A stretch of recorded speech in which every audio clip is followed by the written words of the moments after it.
तो HDFC bank में अगर आपने अपना नया अकाउंट ओपन कराया है और आप चाहते हो उसका नेट बैंकिंग या फिर मोबाइल बैंकिंग एक्टिवेट करना, जिससे कि आप बैलेंस चेक, मनी ट्रांसफ़र और बाकी सारी चीज़ें कर सको, तो वो कैसे होगा? देखो, उसका प्रोसेस काफ़ी सिंपल है, लेकिन एक दो चीज़ें कॉम्प्लिकेटेड है, लेकिन हम उसे भी बहुत सिंपल तरीके से इस वीडियो में समझने वाले हैं। तो चलो वीडियो को स्टार्ट करते हैं। अब मोबाइल बैंकिंग एक्टिवेट करने के लिए देखो, सबसे पहले आपको अपने फ़ोन में HDFC मोबाइल बैंकिंग की ऐप इंस्टॉल करनी होगी। प्ले स्टोर से आप उसको इंस्टॉल कर लोगे, ओपन आप ऐप को करोगे।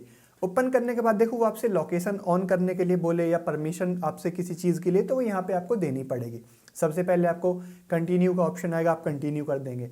अंदर आपके सामने कुछ सिक्योरिटी की टर्म्स एंड कंडीशन आ जाएंगे, जिसको आपको एक्सेप्ट करके यहाँ पे कंटिन्यू करना होगा। कंटिन्यू आप करोगे, आपके सामने देखो एक्सेस मांगेगा आपसे आपके फोटोज़ और मीडिया की। यहाँ पे आप लोग देख रहे हो, तो वो यहाँ पे आपको अलाउ करनी होगी। अलाउ करने के बाद देखो आपके सामने वेलकम आ जाएगा, कंटिन्यू का ऑप्शन दिखेगा, तो वो आप टैप कर दोगे। फिर ये आपसे मैसेज सेंड करने के लिए आपको यहाँ पे फिर से यहाँ पे अलाउ के लिए आएगा, तो आपको अलाउ करना पड़ेगा। फिर देखो यहाँ पे 3 स्टेप में आपकी जो मोबाइल बैंकिंग है वो एक्टिवेट हो जाएगी। फर्स्ट में आपको अपनी डिटेल्स एंटर करनी होगी, सेकंड में आपके फ़ोन पे OTP आएगा, थर्ड है ऑथेंटिकेट। तो सबसे पहले देखो आपको ऑप्शन आता है कस्टमर ID का। अभी अगर आपको अपनी कस्टमर ID नहीं पता है, तो देखो आपने नया अपना अकाउंट ओपन कराया है, आपको अगर किट मिली है बैंक की तरफ से, आप अपनी पासबुक खोलो, उसके ऊपर आपको अंदर फ्रंट में जो पेज होता है उसमें आपको अपनी कस्टमर ID मिल जाएगी। अगर पासबुक में नहीं मिलती है, चेकबुक अगर आपने इशू करवाई हुई है, तो चेकबुक के अंदर आपको 100% आपकी जो कस्टमर ID है वो लिखी हुई मिल जाएगी। वहाँ से आप वो कस्टमर ID कॉपी कर लेंगे या वहाँ से आपको यहाँ पे डालनी होगी।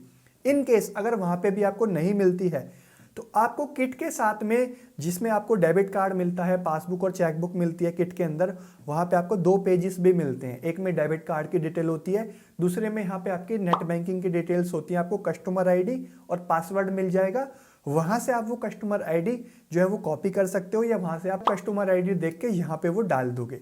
उसके बाद आपका जो रजिस्टर्ड मोबाइल नंबर है वो आपको डालना है, जो कि आपने बैंक में दिया है, वो आप यहाँ पे डालोगे। कंटिन्यू करोगे, देखो आपके फ़ोन पे OTP आ जाएगा। ऑटोमेटिकली OTP यहाँ पे फिल हो जाएगा, लेकिन अगर नहीं होता है तो आप एंटर मैनुअली करके आप अपना जो OTP आया वो यहाँ पे डाल के कंटिन्यू करोगे। अब थर्ड स्टेप रह जाता है ऑथेंटिकेट। यहाँ पे आपका डेबिट कार्ड नंबर है, नीचे नंबर आपका डेबिट कार्ड का लिखा हुआ ऑलरेडी आ रहा है तो ठीक है, नहीं तो आप डाल दोगे। आपको देखो डेबिट कार्ड भी मिला होगा किट के साथ में, नहीं तो आपके पास ATM कार्ड तो होगा, उसका नंबर यहाँ पे आ रहा है तो ठीक है, नहीं तो डाल दो। नीचे ATM पिन है, ATM से अगर आप अभी पैसे निकालते हो तो जो ATM में पिन डालते हो यहाँ पे आपको डालना पड़ेगा। लेकिन अगर आपने बिल्कुल जस्ट अभी अकाउंट ओपन कराया है, आपको किट के साथ में ATM कार्ड मिला हुआ है, तो देखो जैसे कि मैंने अभी बताया था कि आपको 2 पेजेस एक्स्ट्रा मिलते हैं किट के साथ में। एक में कस्टमर ID होती है, दूसरे में यहाँ पे आपको जो डेबिट कार्ड का पिन है वो उसके अंदर निकलता है। तो वहाँ से वो पिन देख के स्क्रीन पे आपको दिख जाएगा कैसे आपको मिलता है वो पिन आप यहाँ पे एंटर कर दोगे और अपने डेबिट कार्ड की आप एक्सपायरी की डिटेल्स यहाँ पे डाल के कंटिन्यू करोगे। देन देखो आपको कॉन्ग्रेचुलेशन करके आ जाएगा कि your device is now register. आपकी जो मोबाइल बैंकिंग है वो यहाँ से एक्टिवेट हो चुकी है। अभी यहाँ पे आपको 4 डिजिट का एक यहाँ पे पिन सेट करने के लिए और बायोमेट्रिक्स इनेबल करने का ऑप्शन आ रहा होगा, इसको आप कर लेना। नहीं तो आपको बार बार जो है ये ऐप अपना कस्टमर ID और पासवर्ड डाल के लॉगिन करनी पड़ेगी। इससे अच्छा है आप यहाँ पे जो 4 डिजिट का पिन है और बायोमेट्रिक्स है इसको इनेबल कर लो।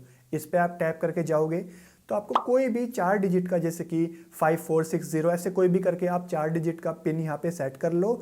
सेट करने के बाद आप अपना फिंगरप्रिंट भी इनेबल कर लेना। इनेबल करने के बाद आप सबमिट कर दोगे, आपकी मोबाइल बैंकिंग एक्टिवेट हो जाएगी।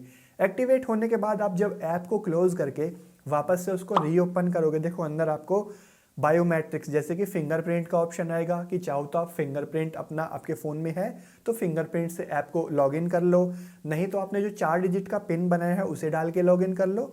और दोनों नहीं करते हो तो नीचे आपको लॉगिन यूजिंग पासवर्ड का भी ऑप्शन आता है कि आप पासवर्ड डाल के भी फिर इस ऐप को लॉगिन कर सकते हो।